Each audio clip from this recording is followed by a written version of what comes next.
Ooh, I like this song.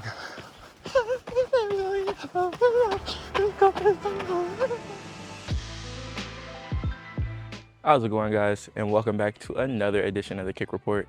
Today we're back at it again, and as you can see, we're in a different location. Obviously, we're at the park, and you know what that means? It's running shoe time.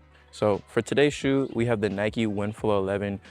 This shoe's been out for quite a while, and I guess it's been in my closet, you know, and as of right now, the shoes that I'm bringing to you guys and reviewing for y'all are shoes that have already been in my closet. So, I mean, these are one of them, and I noticed that they're pretty popular. I wanted to see how they were. They're at a pretty fair price point of $110, but honestly, at this point, if you're getting the shoe for more than 110 or even 110, you're paying too much. These have been out for quite a while, and Nike just released the Winflo 12. Let's hop right into it. So for today's run and how I got a good new and refreshed opinion on these shoes is I ran 3 miles around this pretty large park, and it has different types of terrain. It has dirt, like almost like a gravel type of material. It has like road surfaces and sidewalk, and it's hilly throughout. So definitely got a good feel for these. But yeah, I'm doing enough talking here. So let's see how Brax was doing during the run. Oh, all right, y'all. This is me before the run. Feeling good, you know. It's a little warm, but you know, got the Winflos on. Not my typical running shoe, but hey, man, I can't complain. They get the job done from because I've had these for a while, so they get the job done. But they're not like the highest caliber running shoe. But I've never really ran in them long distance like that, so we're gonna find out.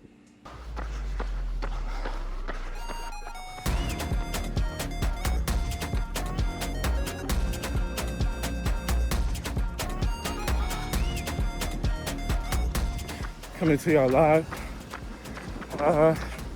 Started lap 2. Feeling good, you know. Not too tired. That's a lie, I'm tired. But I'm still going. I know Brax from earlier probably said this ankle hurts a little bit, you know, but it's a beautiful day. Should have got out here earlier. It's kind of warm. But yeah, let's get this bread. Woo!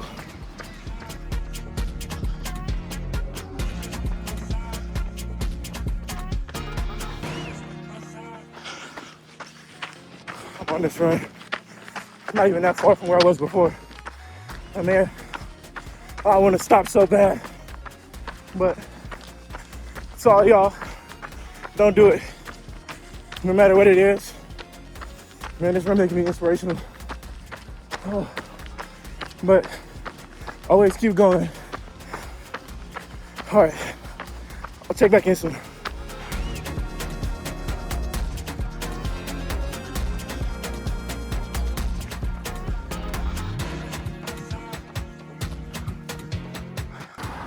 Finish line's coming up. About to take it up a pace. Yep, let's get it, y'all. Woo!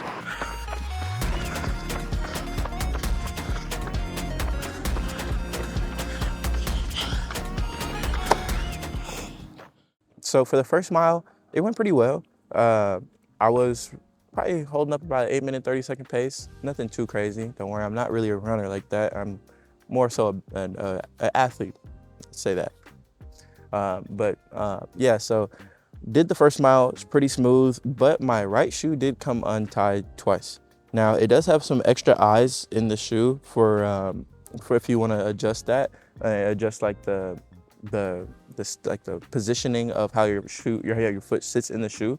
I didn't do that, and I kind of just stuck with like I guess Nike's default. Pretty comfortable, but I guess the lockdown felt just okay. It wasn't anything to write home about. I would say it's right at average. Yeah. So as for the midsole, it's a full-length Echelon, and you know it does its job. It's about average. Again, I would say it's a little bit of a firmer Echelon. It's the older Echelon, not like the newer one you're gonna see in the Winflo 12s or the A2s or anything like that. So yeah. Excuse me. But yeah, it definitely got the job done. I will say it has like that newer runner shoe feel, where kind of more elevated and it has like the blocky midsole. So if that's for you and you're looking for a shoe that's not $200 like the rest of the shoes out there, I'm looking at you, Pegasus Premium. But yeah, I would recommend these as a very good budget option. I've seen some colorways going at unnamed retailers for, I will say, maybe around like $60, $70, which is honestly a really good deal for these.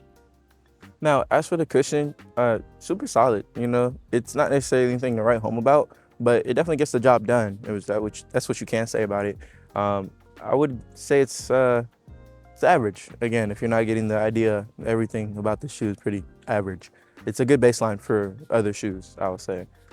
As for the upper, pretty good materials. It's basically your typical mesh. Around the heel cap, there's some extra support. There's like a plastic little shield in there, so it adds some rigidity to the heel of the shoe, and that's nice. But honestly, I use these as a work shoe, and sometimes I just want to slide my foot in the shoe. And if you do that with these shoes, you will either permanently bend or crack that plastic little shield in the back of the heel, and you'll kind of ruin these. So yeah, be careful about that. For the grip is actually pretty good. It's a rubber bottom, and it has a little spots where you can see the foam or the Echelon, which is what the midsole is made out of throughout. And the grip performed pretty well. Now it's a rubber compound, so it's harder for that to be bad outdoors. Usually you'll see it's pretty good. But what I did like is that parts of the grip or the outsole and the traction were elevated, and that worked pretty well for the gravel parts. Didn't have anywhere where I slipped out or rolled my ankle or anything like that. And as for the fit and feel of the shoes, there is a little bit of arch support in these, not a whole ton. So if you need like an arch support shoe, I just point you in the direction of like a Brooks Adrenaline GTS or a Structure 26 or what's that other one? Oh, the Arahi 8, I believe they're on now. There's so many of them. But yeah, so these are just okay. Again, average. So yeah, I can't be too mad at them because look what you're paying for. So yeah, you know, I would honestly, if you have a little extra spending change or you're just looking for something just to get outside and get walking and or get moving, these are a great shoe. This is a great place to start. Sometimes, like when I recommend shoes to people, it's hard to recommend the $200+ shoe when all you're gonna do is like walk around. You know, some people don't need that. And also, what's interesting to note is that some people don't like all that cushion, especially for like the Vomero 18 Plus and like the Pegasus Premium, like those shoes with a lot of cushion built into them. People don't really love that, or even the Hoka Bondi 9. People don't usually love a whole bunch of cushion. And if you're that type of person, these are a great shoe for you because it's a little bit firmer, similar to like a Brooks feel, but not too firm to where you can't feel the cushion at all. So yeah. Yeah, some additional things. It was pretty nice when running in. As you're running, you're like the heel to toe transition, I'll say, it's pretty smooth. Ooh, I like this song. Yeah, that transition wasn't clunky or anything like I felt with some other shoes, but even with the elevated platform, it was pretty solid. Overall for the shoe, you know, this is a very solid entry-level running shoe. I recommend it to those just looking to get outside, get active. If you're like a professional runner or anything, I wouldn't recommend it for you unless you need a firmer feel. Some people just have like their niche shoes. For me, it's like the PG3 for basketball shoes, and that's like the shoe I love. But you know, I can't be too mad at these, you know, especially for what you're paying for. It's definitely a steal. For availability for these, I'd look to get these sooner than later because they are getting phased out by the Winflo 12. So those are gonna be out. And honestly, I think these look better than the Winflo 12s. The Winflo 12s look a little clunky to me, and just a little out there in the design style. But yeah, honestly, I would place these into the category of an excellent work shoe. Something you could just beat up on and not feel bad about. For my people over yonder, I'll say it's a great trainer. That's what the vibe that these give me. So yeah, definitely am very pleased with these.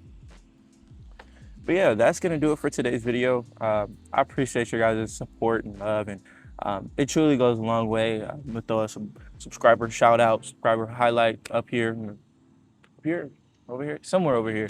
But I see you guys, and I try to respond to everybody, and it truly means a lot. You know, we just passed 100 subscribers, and it's in the big scheme of things, it's a smaller milestone, but it still means the world to me. You know, I check it. I check my little analytics every day, even when I'm not available to like upload and post. I still see all of it. So if you guys have any questions or anything like that, feel more than free to let me know.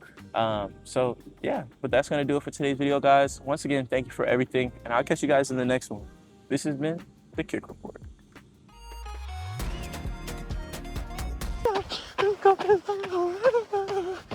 Ooh.